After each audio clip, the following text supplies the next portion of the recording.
particular kind of quiet that only exists in the hours just before dawn, when the night has done most of its work, when the stars have lost their urgency, and when the world holds itself in a kind of suspension between what was and what is about to be. It is a quiet that doesn't demand anything from you. It simply exists, patient and ancient, asking nothing more than that you rest inside it for a while.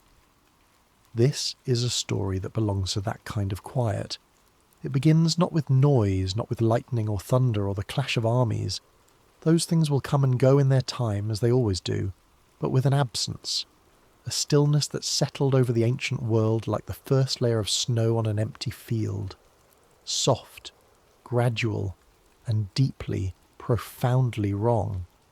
To understand how that stillness came to be, you have to go back to a city carved into the edge of a narrow isthmus of land, where the sea pressed in from two sides and the air always carried the faint taste of salt no matter how far inland you walked.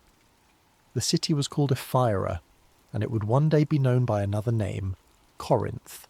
But in the age we are visiting, it was simply a place of trade and ships and ambition, a place where men who were clever enough could become something very close to powerful. The man who ruled it understood power the way a sculptor understands stone, not as something to be admired from a distance, but as something to be worked, shaped, tested for weakness, and bent to purpose. His name was Sisyphus, and even now, even after all this time, the name carries something with it. A faint electrical charge, the memory of a mind that refused to accept the terms it was given. But we are getting ahead of ourselves. There is no need to rush. Settle back. Let your body grow heavy and still. This story is old enough that it has learned patience, and it will wait for you. Sisyphus was not born great in the way that gods are great, absolute and inherited, like light from the sun. He was great in the way that certain humans managed to be great, through a combination of intelligence that bordered on something almost frightening, and a refusal to accept any ceiling as permanent. He was the son of Aeolus, master of the winds, which gave him a lineage worth mentioning at banquets, but not the kind of divine authority that made lesser men step aside automatically. He had to earn what he had, and he did. The city of Ephra prospered under his rule in ways that its geography alone could not explain. Sitting at the crossing point between two seas, it should have been merely useful. A way station, a place ships stopped to resupply before continuing on to somewhere more important. Sisyphus made it important. He understood before most of his contemporaries that information was worth more than almost anything else a man could possess, and he cultivated it the way a careful farmer cultivates soil, slowly, deliberately, with a long view toward what would eventually grow there. He knew who was travelling through his city. He knew what they carried and where they were going. He knew which merchants were lying about the weight of their goods, and which sailors were lying about the condition of their ships. He knew, with impressive regularity, things that other men didn't know he knew, and this made him both useful and slightly unnerving to deal with. People came to Ephra not only to trade, but to find things out, and Sisyphus was usually willing to share what he knew, for a price that was always reasonable and always somehow slightly in his favour. Among the gods, he had a reputation that was complicated. On one hand, they respected the quality of his mind in the distant, slightly reluctant way that a chess master might respect an opponent who keeps finding unexpected moves. On the other hand, he was the sort of mortal who made the divine order nervous, not because he was violent or impious in any obvious way, but because he operated as though the rules applied to other people. He was not defiant in a loud sense. He didn't shake his fist at the sky or make speeches about the injustice of mortality. He simply moved through the world as though every constraint was a puzzle to be solved, and every boundary was a line drawn in sand rather than stone. There are stories, smaller stories, the kind that tend to collect around figures like this the way barnacles collect on the hull of a ship that has travelled widely, of Sisyphus tricking Zeus himself on at least one occasion. The particulars of that story are their own long and winding road, but what matters for our purposes is the aftermath. Zeus, not accustomed to being outmaneuvered, made a note, and notes made by the king of the gods have a tendency to eventually become consequences. But that reckoning was still some distance away, and Sisyphus was not the sort of man who spent much time thinking about future consequences when there were present opportunities to attend to.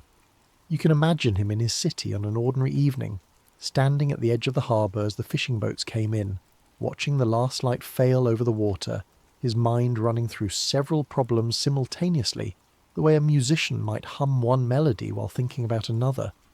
He was not a cruel man exactly. He was not a kind one either, in any simple sense. He was something more interesting and more dangerous than either. He was a man who had decided somewhere early in his life that the universe owed him more than it was currently offering, and that the most reasonable response to the situation was to take what he needed by whatever means presented themselves. This is the quality that made him a legend. It is also, as you might expect, the quality that led him to the particular decision that would define everything that came after. Death, in the Greek understanding of the world, was not a vague concept or a philosophical abstraction. It was a figure, a being with weight and presence and a name, Thanatos. He was the twin brother of Hypnos, sleep, and where his brother moved through the world like a soft wind, touching eyelids gently and drawing people down into rest, Thanatos moved with a different kind of purpose. Not cruel exactly, not cold in any theatrical sense, simply inevitable, simply final. He did not announce himself. He did not need to. When Thanatos arrived at the threshold of a life, the arrival was self-evident. A particular stillness in the air, a sense of things having run their course. He carried a sword, some accounts say, though others describe only his hands, and there is something almost more unsettling about the image of hands alone, unhurried and certain, reaching for what was always going to be theirs. The gods of the Greek world were not, for the most part, sentimental about death. It was part of the order, the great cycling mechanism that kept the universe from stagnating. Mortals were born, they lived their brief and turbulent lives, they were brought down by Thanatos, and their shades descended to the realm of Hades, where they would wander the grey fields of the underworld for whatever eternity meant to things that had once been human. This was the arrangement. It had worked for a very long time. It was about to be interrupted. The day Thanatos came to Ephra was not a dramatic day, by any visible measure. The sky was overcast in the particular flat white way that southern skies sometimes are, not stormy, just closed, like a door shut without being locked. The city went about its business. Ships moved in and out of the harbour. The marketplace was its usual organised chaos of voices and exchange, and Sisyphus, who had received word of Thanatos' imminent arrival through means that are themselves a story worth telling slowly on another night, was ready. Here is the thing about Sisyphus that made him so persistently dangerous to deal with. He prepared. He did not rely on inspiration or improvisation, though he was capable of both. He prepared the way a navigator prepares before a difficult passage, by studying the available information until he understood not just what was likely to happen, but what could be made to happen if the conditions were arranged correctly. He had thought carefully about Thanatos, about what the god of death would and would not expect, about where the asymmetry between them lay, because there is always an asymmetry, even between mortals and gods, if you look carefully enough. Thanatos' certainty was his greatest quality, and also, Sisyphus had concluded, his potential weakness. A being who has never once met resistance has also never once had to think around it. Sisyphus had prepared a room. The room was in the lower levels of his palace, not a dungeon, nothing so obvious as that, but a chamber that had been used for storage, and which Sisyphus had quietly cleared and reconfigured over the preceding weeks. The walls were stone, the floor was stone, the ceiling was low enough that a tall man would feel the instinctive urge to stoop. It was the kind of room that absorbed sound, that held whatever was placed inside it with a particular weight of solidity. Against one wall there were chains. They were not ordinary chains. Ordinary chains would have been useless for his purpose, and Sisyphus understood this. These had been fashioned by a craftsman working from specifications that Sisyphus had spent considerable time and resources obtaining, through channels that involved favours owed across several generations and a debt called in from a smith who preferred not to ask too many questions. The chains were cold to the touch, in a way that had nothing to do with temperature, and they carried the faint hum of something constructed for a purpose beyond the merely physical. Whether Sisyphus fully understood what he was attempting, whether he grasped the complete weight of it, is one of those questions the story doesn't fully answer. Perhaps he did, and chose to proceed anyway. Perhaps there are things that even very intelligent men do not entirely reckon with until the moment they are done. Either way, what happened next is what happened. Thanatos arrived at the palace of Sisyphus in the manner of his kind, simply present, where a moment before he had not been. He found the king waiting for him, which was unusual. Most mortals, even those who had some forewarning, met the moment with fear or grief, or the blank shock of the truly unprepared. Sisyphus met it with the particular expression of a man who is thinking hard about something and making it look easy. There was, accounts suggest, a conversation. The nature of that conversation has been interpreted many ways over the centuries, but the bones of it seem consistent. Sisyphus expressed curiosity about the chains, not his own chains, the ones on the wall. He asked, with what appeared to be genuine intellectual interest, whether Thanatos had ever examined them closely, because there was something in their construction that he couldn't quite account for, something about the way they had been fitted, and he would value a second opinion from someone who, given his line of work, presumably had more experience with such things than most. It is at this point that you might expect even a god to feel something cautionary stir in him. And perhaps Thanatos did feel something, a faint register of wrongness, the way you sometimes feel, just before stepping, that the ground ahead is different from how it appears, but certainty is a comfortable place to live, and it is difficult to abandon quickly. He looked at the chains. What happened in the next moments is described in different ways depending on which account you follow, but the result is consistent. Thanatos, god of death, found himself chained to the wall of a storage room in the palace of Sisyphus of Ephra, in a city on a narrow strip of land between two seas, on what had been, until that point, an otherwise unremarkable afternoon. He did not struggle exactly. The chains were not the kind of thing to struggle against, not because they were physically impossible to break, but because they had been made with an understanding of what held a being like Thanatos in place, which was something more fundamental than mere iron. He was still, he was present, he was entirely unable to do what he had come to do. Sisyphus looked at him for a long moment, and then he left the room, closed the door, and went back to running his city. At first the world did not notice. This is perhaps the most remarkable detail of the whole strange episode, not the chaining itself, which was audacious enough to take the breath away, but the fact that it took time for the consequences to become visible. The world was large, after all, and Thanatos had always moved quietly through it. His absence was not immediately the kind of thing you could point to and name. It was more like the absence of a sound you hadn't realised you'd been hearing until it stopped. A soldier fell in a skirmish near the northern coast. An injury that should have been fatal, a spear thrust that found the soft place below the ribs, and did not die. He lay in the dirt, bleeding, conscious, waiting for something that did not come. His companions stood around him uncertainly. After a while they helped him up. He could walk, after a fashion. The wound was real, the pain was real, but the ending that should have followed the beginning and the middle of his story simply failed to arrive. An old man in a village outside of Corinth had been lying in his bed for 3 days, having said his goodbyes to his family, having done the quiet internal work of someone who knows they're close to the edge of their life. He had felt himself drifting toward something, and then the drifting stopped, and he was simply still there, in his bed, in his pain, suspended at the threshold of something he could not cross.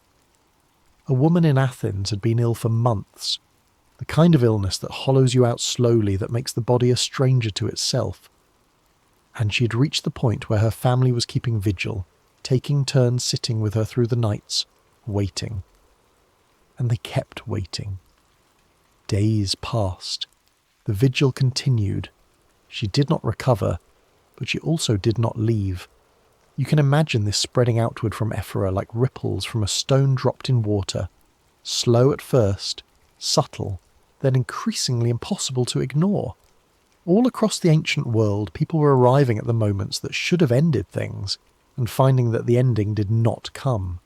The threshold was there, visible and present, but the door would not open. There is a particular quality to this kind of wrongness. It is not the wrongness of violence or destruction, which is immediately legible to the body and the mind. It is quieter, and in some ways more disturbing. It is the wrongness of a world that has lost a kind of rhythm it didn't know it depended on. The way a heart loses a beat it had been keeping since before the person it belonged to was fully formed. The world became still in the wrong way, not peaceful, not restful, still in the way of water that has stopped flowing, a stillness that carries within it the suggestion of something stagnant, something that should be moving and isn't. There is no need to rush through this part of the story. It deserves to be considered slowly, the way Sisyphus himself might have sat with it, because he was not a man who refused to think about the things he had done. He simply thought about them differently than most people would have. In the weeks that followed the chaining of Thanatos, Sisyphus went about his life with what appeared to be calm. He held court. He managed trade disputes. He walked the harbour in the evenings, as he always had. But there were moments, small, private moments, the kind that leave no record, when he must have felt the strangeness of what he had set in motion. His city was changing, not dramatically, not in ways that were immediately catastrophic, but in ways that accumulated quietly into something unsettling. The old were growing older without the release that should have followed their age. People who had been injured in ways that would normally have brought a quick end to their suffering were instead continuing to experience that suffering, day after day, unable to heal fully and unable to be free of it. The funeral pyres went unlit.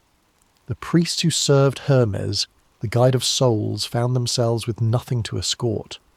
The rituals that had always structured the relationship between the living and the dead fell quiet and strange, like instruments that no one was playing.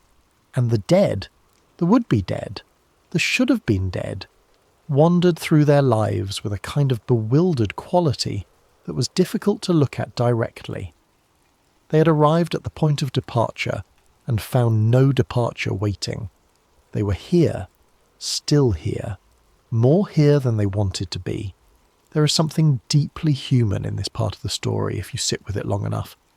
The world of the Greeks was built around the idea of cycles, seasons returning, wars ending, lives completing their arc from beginning to middle to close. When Sisyphus removed death from the equation, he didn't create paradise. He created something much stranger and more uncomfortable. A world in which nothing could finish. A story with no last page. A sentence that kept going without arriving at its period. The weight of it built slowly in the air. Not dramatically, not all at once, but it built. And in Olympus the gods were beginning to notice. The Olympians were not, as a rule, quick to respond to developments in the mortal world. They were occupied with their own concerns, their own long and complicated dramas, and the day-to-day lives of mortals were something they observed at a remove, the way you might watch from a great height as ants reorganize their colony. Interesting enough, but not urgent unless something disrupted the larger order. The disruption of the larger order was now becoming undeniable. Ares noticed first in the practical way of a god whose domain was war. War required death to mean something. Without death, battles became strange and purposeless. Men could be wounded but not removed from the field, could suffer but not fall, could fight and fight without the encounter arriving at any resolution. It robbed the whole enterprise of its fundamental architecture. Ares found this not merely inconvenient, but genuinely offensive in some deep structural way. the way a musician finds it offensive when the acoustics of a room swallow all the sound. He brought the matter to Zeus with the directness that was his most consistent quality. Zeus listened, and then Zeus, who had his own reasons for being interested in the particulars of what Sisyphus of Ephra had been up to, became very still in the way that powerful figures become still when they are making a decision they have already made but are giving themselves the courtesy of appearing to consider. The problem was clear enough. Thanatos was the mechanism by which the order of the universe maintained itself, the hinge on which the door between the living world and the underworld swung, regularly and reliably. Without him, the two realms were becoming confused, overlapping at their edges, the living carrying the weight of the unliving, and the underworld growing cold and quiet in a way that Hades himself found disorienting. Hades, Lord of the Dead, had also sent word. It was unusual for him to involve himself in matters above ground. He was a figure who kept to his own domain with remarkable consistency, unglamorous and thorough, like a very senior administrator who simply does his work without seeking credit. But even he had noticed that his kingdom was becoming emptier in the way of a river running dry at its source, and he had expressed his concerns through the appropriate channels in the formal, measured language of someone who has been very patient and is beginning to reach the end of that patience. A decision was reached. The decision, as such decisions in the divine bureaucracy tend to be, was not implemented immediately or dramatically. There was a quality to the way the gods handled their affairs with mortals that was less like the intervention of forces beyond comprehension and more like the slow tightening of something that had always been there, a chain that had always been attached, being drawn in by increments. The god chosen to resolve the situation was, depending on which account you follow, either Hermes, the messenger, the guide of souls, the one who had the particular skill set required for negotiations at the boundary between living and dead, or Ares, who was less subtle, but had the advantage of being entirely clear about what he intended to do. Some accounts suggest both, in sequence. What they found when they arrived at Ephra was a king who'd been expecting them. He received them with the particular composure of a man who's had a long time to think about how a conversation will go, and has decided in advance exactly how he wants to conduct it. There are several ways to imagine this encounter, and the story has been told in several ways over the centuries. But the version that feels truest to the character of Sisyphus is the one in which he did not beg, did not pretend to remorse he didn't feel, and did not make the mistake of appearing to be anything other than what he was, a man who had done something extraordinary and knew it, and who was now engaged in the secondary challenge of managing the consequences. He released Thanatos, not because he was forced to exactly, or not only because of that, but because Sisyphus, whatever else he was, understood the difference between a position that could be held and a position that could not. He had made his point. He had demonstrated something that no mortal before him had demonstrated, that death could be delayed, that even the inevitabilities of the universe had edges that could be found and pressed against if you were willing and clever and specific enough. He had bought himself something in terms of time that could not be purchased any other way. But there is a cost to everything, and the cost of what he had done was now fully apparent, not just in the strange, still world beyond his city gates, but in the room where Thanatos sat in his chains, patient and untroubled in the way of something that understands it cannot be ultimately contained. Sisyphus opened the door. He looked at Thanatos for a moment. Thanatos looked back at him with the particular quality of attention that belongs to things that do not hurry. And then Sisyphus undid the chains. The change in the world was immediate and subtle at the same time, like a sound that you didn't know was absent until it returned, a low, steady, barely perceptible hum of something resuming its proper operation. Somewhere, an old man finally completed the crossing he had been suspended at for weeks. Somewhere, a soldier who had been lying in the dirt, confused and full of pain, was quietly and gently collected from his suffering. Somewhere, the first funeral pyre in a long time was lit, and its smoke rose straight up into the still air of an evening that was, at last returning to itself. The world exhaled, and Thanatos turned his attention to the task he'd come to Ephra to complete in the first place. This is the part of the story that demonstrates better than any other what Sisyphus actually was. He had known, of course, that releasing Thanatos meant that Thanatos would immediately do what he had been sent to do. He had been prepared for this. He had, in fact, prepared his wife. Her name was Merope, and she was, by most accounts, devoted to her husband in the specific way of someone who has learned to accept a companion whose methods she may not fully understand, but whose fundamental nature she has long since made peace with. He had given her instructions before the chains were undone, and she had listened to them and asked no questions, which was either remarkable trust or a very practiced kind of acceptance. The instructions were simple. When Sisyphus died, when Thanatos came for him, and his shade descended to the underworld, she was to perform no burial rites, no funeral, no offerings, no prayers. She was to leave his shade without the proper ceremonies that the dead required. In the ancient understanding of the world, this was not a small thing.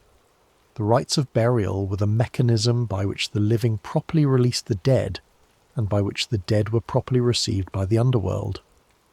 Without them, a shade existed in a kind of liminal uncertainty, technically in the realm of Hades, but without the formal acknowledgement that anchored them there. Sisyphus, carried down to the underworld by Thanatos, arrived before Persephone, or, in some accounts, before Hades himself, and immediately, calmly, and with great apparent sincerity, expressed his distress at the situation. His wife, he explained, had failed to perform the proper rites. He was here in the underworld without the rituals that should have accompanied his arrival. This was an irregularity, an impropriety. Surely, he suggested, with the careful reasonableness of a man who has spent his life turning conversations in directions that serve him, surely this was something that could be corrected.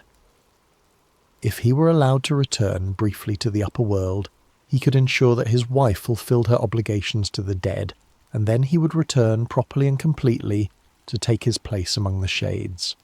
The logic was impeccable, the sincerity was convincing, and Persephone, or Hades, depending on the telling, considered the argument and found it difficult to immediately refute. Sisyphus was granted temporary passage back to the land of the living. He went back to Ephra. He did not return. He lived for some years after that. How many years is another of those details the story leaves imprecise, as though the exact number is less important than the quality of the time, and perhaps it is. What matters is that he lived them as he had lived all his years before, with the full attention and engagement of a man who genuinely valued being alive, who found in the daily operations of his city and his harbour and his small intelligences a pleasure that never seemed to diminish. He knew, of course, that what he had done could not be sustained forever. He was too clear-eyed for self-deception about the ultimate shape of things. But there is a difference between knowing something abstractly, knowing it the way you know a distant mountain exists even when it is out of sight, and feeling it as an immediate and pressing reality. Sisyphus kept the knowledge at the appropriate distance. He put it in the same category as all the other large, eventual, non-negotiable facts of existence, and he gave it no more space in his daily consciousness than it required. The gods did not immediately act. This is interesting in itself, that they allowed him this interlude, these additional years of ordinary, extraordinary life. Whether this was oversight or patience or something more strategic is not entirely clear. The divine relationship to time was always different from the human one, and what felt like years to Sisyphus may have barely registered as an interval to those who were watching from the heights of Olympus. But it ended. Things do. Thanatos came for him a second time, and this time there were no chains prepared, no room reconfigured, no extraordinary materials fashioned by a craftsman who asked no questions. There was just an afternoon. The accounts don't specify the season, but it feels like it should be autumn.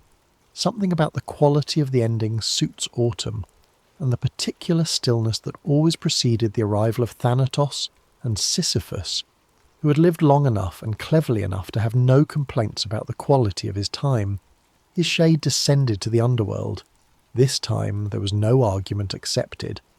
This time Persephone, who had been considerably less impressed by his first performance once she understood that she'd been deceived, was not inclined toward generosity.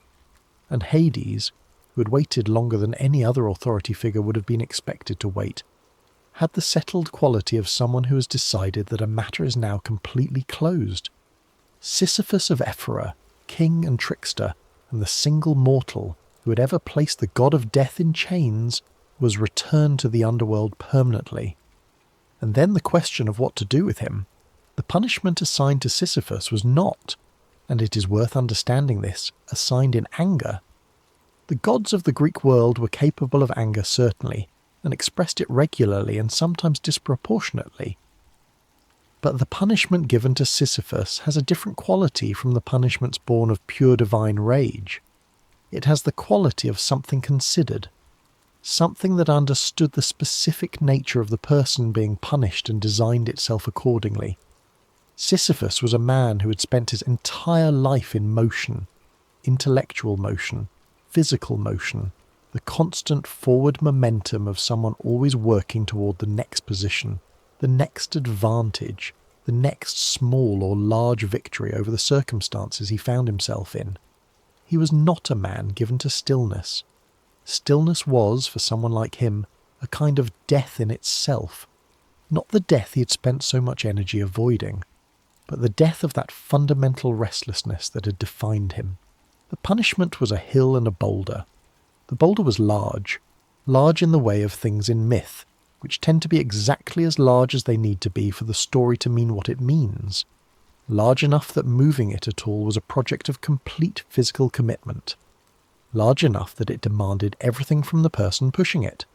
Sisyphus was to push the boulder up the hill.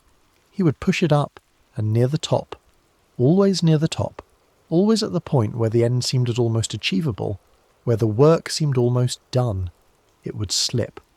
Or he would tire, or the physics of it would simply reassert themselves in the particular way that physics has always had the final word. And the boulder would roll back down, and Sisyphus would descend and begin again. There is no end point assigned to this task. No accumulation of completed pushes that results in some release. No progress that carries forward from one attempt to the next. Each time he begins pushing, he begins from the beginning, from the bottom of the hill, with the entire slope still ahead of him, the boulder still weighing what it weighs, the summit still at the same remove. You might expect this to be a story about despair. It is often told that way. But there is another way to sit with it, a quieter way, a way that the long hours of night make available if you let yourself settle into them. Consider what Sisyphus actually knows as he stands at the bottom of the hill. He knows the hill completely. He has climbed it more times than any number could adequately represent. He knows where the path steepens and where it briefly levels. He knows where the footing is unreliable and where it is solid. He knows how the light falls across it in what passes for morning in that sunless place, and how the shadow of the boulder moves as it rises higher.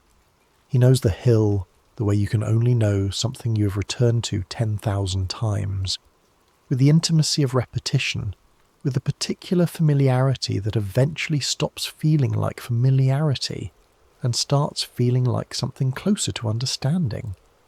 He knows himself too in the way that the repetition of a single demanding task eventually teaches you. He knows precisely how much force each push requires. He knows the exact moment when the weight of the boulder shifts and he has to adjust his position to compensate. He knows the quality of the burning in his muscles and the rhythm of his breathing, and in some sense this knowledge is its own kind of territory, a territory that belongs entirely to him, that was made by him, and exists only in him. Some ancient thinkers, the Stoics, who came later and thought carefully about suffering and endurance, looked at the image of Sisyphus on his hill, and found in it not horror, but something almost instructive. The task was endless, yes.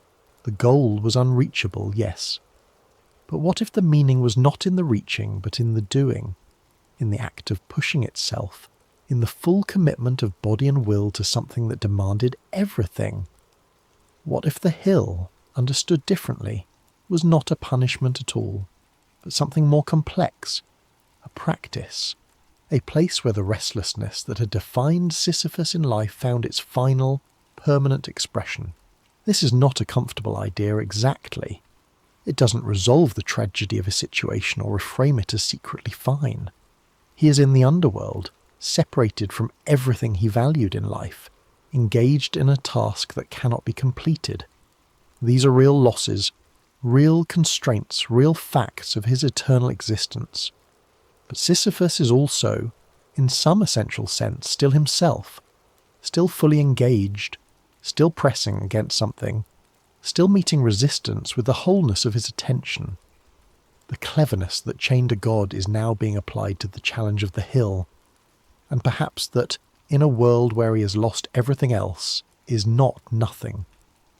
There is a version of eternity that is the worst possible thing imaginable, endless, uniform, without variation or hope of change, and there is another version of eternity that is simply time without boundary, time that has stopped being an enemy and become instead a kind of weather, something that exists around you and through you but that you have stopped fighting.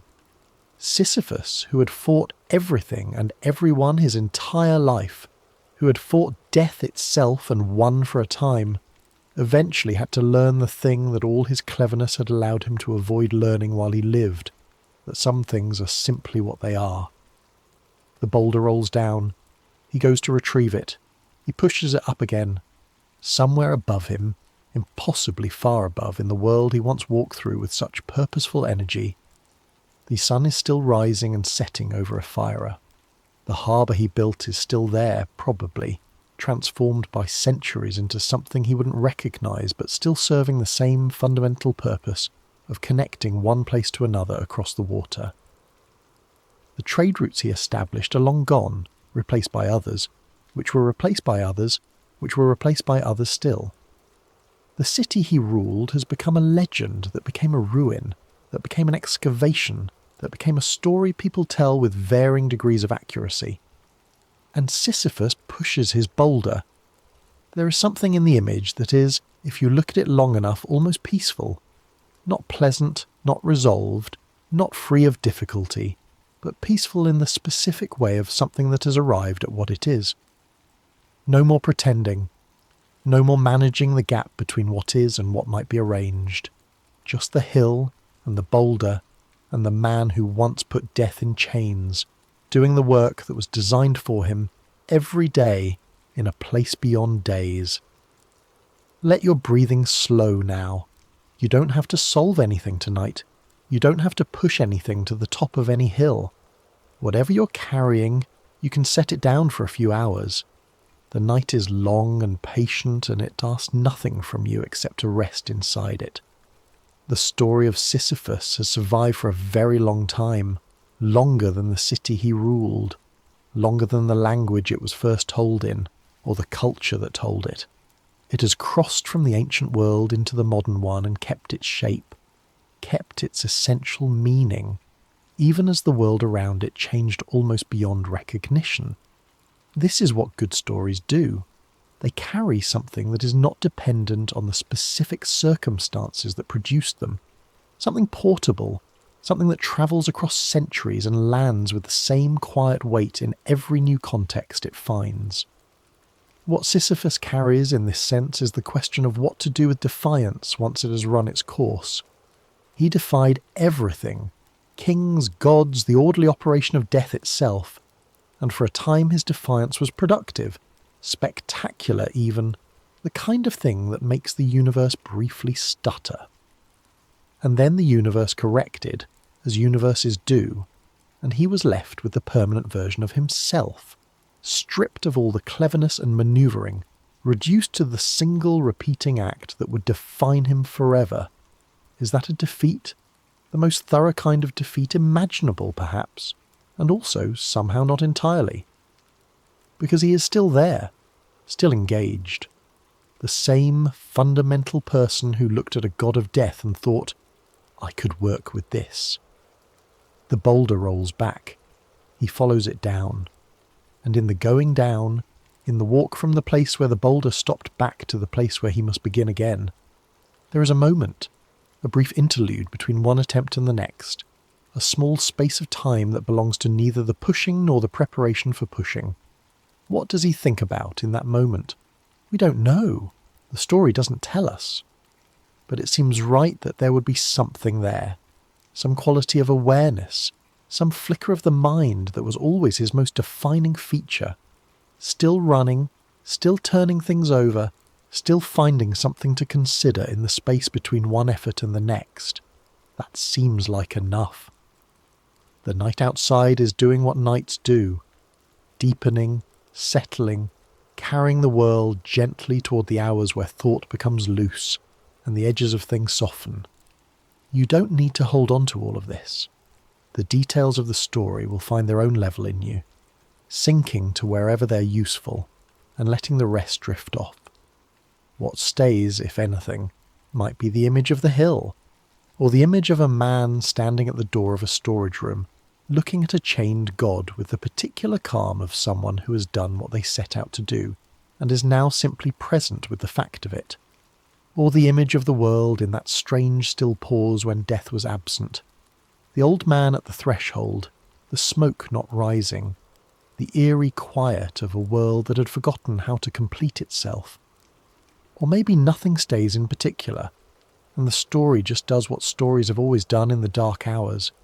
It keeps you company for a while, holds the silence at bay with the sound of its own telling, and then recedes as sleep comes in to take its place. The boulder is at the bottom of the hill. The night is long. There is nothing that needs to be resolved before morning. Let your body settle. Let your thoughts slow down to something easy and formless, the way thoughts do when they're ready to become dreams. Whatever you are carrying today, whatever weight you are pushing uphill, you can leave it where it is for now. It will be there when you need it. Or it won't, and that will be fine too. The underworld is quiet tonight. The shades move through their grey fields without urgency. The river Lethe runs cold and steady and carries no sound. And somewhere on a hill in that airless, timeless place, a man is walking down toward a boulder, getting ready to begin again. Rest now. You have earned it.